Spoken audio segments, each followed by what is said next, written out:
Hello there, folks. I'm here in the Tucson Mountain District of Saguaro National Park, just west of the city of Tucson, Arizona, right about an hour from Mexico, south of Phoenix. And the park's divided into two sections: the Rincon Mountain District's on the other side of the city, the east side of Tucson. This is on the west, and the city, literally, like the suburbs, roll up right to the park. It's amazing. National park right next to the city. And I've never been here before. Never been to Tucson, but really just such a stunning place. Not only is this mountain scenery and these vistas absolutely breathtaking, but I mean, just look at this.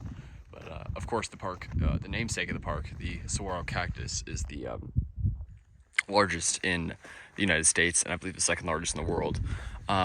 Absolutely incredible, and just massive. These cacti can grow to 40 feet tall, weigh many tons. Just incredible plants, and it's just incredible to see them here and just see how many there are as you look out into the valley there. Just look at how far you can see. All those down there are saguaro. Those are all saguaro cacti all the way out to there.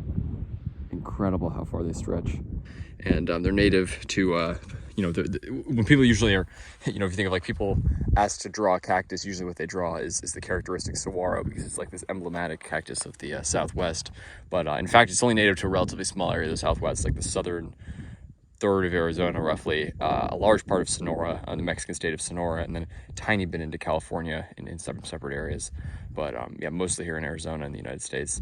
And yeah, just about north of Phoenix, when you come down between Sedona and Phoenix, you start to see them, and they just appear all of a sudden, and then they're everywhere. They're around Phoenix and then down south here and into Mexico, as I mentioned. So really just a stunning species. And obviously, there's not much more iconic when it comes to the Southwest than the saguaro cactus. Just beautiful plant. So cool just to see how many there are here.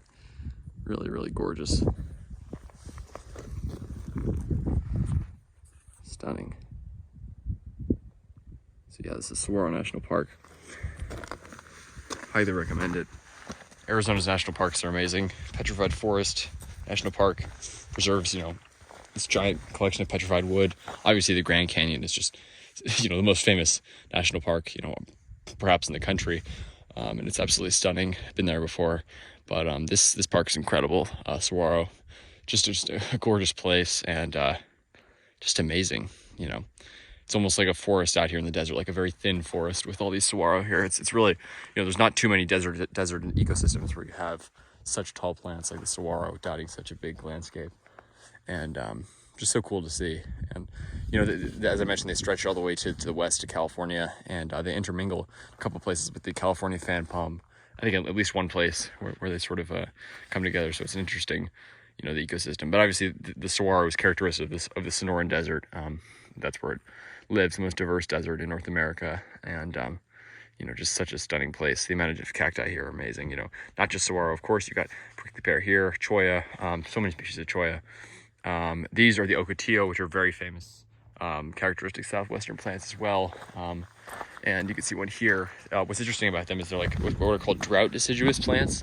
So they actually lose their leaves during the dry season, and then after it rains, they get new growth on them. So this one's just got a bit of growth on it, probably suggesting recent rains. It seems like a lot of areas in Arizona that I've been to, I've had some pretty recent rainfall. The monsoon season here is pretty serious this year after pretty extreme drought. So yeah, it's nice to see them with some green on them, but really just such a cool ecosystem. And yeah, highly recommend it to visit. It's so cool because for me, my interest in palms, there's palms everywhere. Tucson's got tons of palms. Phoenix, obviously, and then you come up here and you got this like biodiversity hotspot of desert flora, which is just awesome, and fauna as well. Lots of cool animals around here. I've not seen any rattlesnakes yet, but I'm gonna keep my eyes out. It's awesome. And then check this out, tiny little saguaro there. You see them, young ones coming up all over the place. Really cool to see. So yeah, just a stunning plant. That's a classic saguaro there with all the many arms on it. Some of them grow quite tall without ever putting out any arms, but usually you'll start to see them eventually, like this one here. See if I can zoom in. Yeah, there you can see That one's just starting to put out a new arm there. And what's interesting is here in the Sonoran Desert, I know people think of it as like this extremely dry place, which of course it is, but it's actually wetter than places further to the west. Like the area around Palm Springs is so dry that saguaro don't grow there because their the range only extends, you know, to where it's slightly wetter. And in the western part of the range, just on the California border, they tend to branch less, whereas here in the you know, quote unquote wetter parts of the Sonoran Desert, ever so slightly wetter, they branch more, which is, you know, that classic look, just absolutely gorgeous. And they're everywhere. It's nuts. This is some of the densest saguaro stands are in Saguaro National Park. And yeah, 92,000 acres on both sides of Tucson, so pretty cool place. Yeah, highly recommend it. The crazy thing though is, you know, with climate change and as you know, temperatures intensify, the saguaro's range is probably going to start to shift. Same with Joshua Tree. People don't realize how surprisingly fragile a lot of these plants are in terms of their growth requirements. You know, they can grow in these insanely tough ecosystems to survive in, but changes in temperature and even in precipitation, where it seems like there's so little unpredictable precipitation, even changes in that, like an intensified monsoon season and less rain the rest of the year, has a huge impact on saguaros. So yeah, it's gonna be interesting to see what happens. But you know, as of now, you know, Saguaro National Park preserves this just incredibly beautiful stand of saguaro cacti, and just an amazing place. So different than you know, so many other parts of the country. But yeah, highly recommend a visit. Gorgeous place. And again, these mountain vistas are just pretty insane out in the distance. That's pretty stunning. Look at that. Take care, folks. Like and subscribe for more videos. Stay tuned.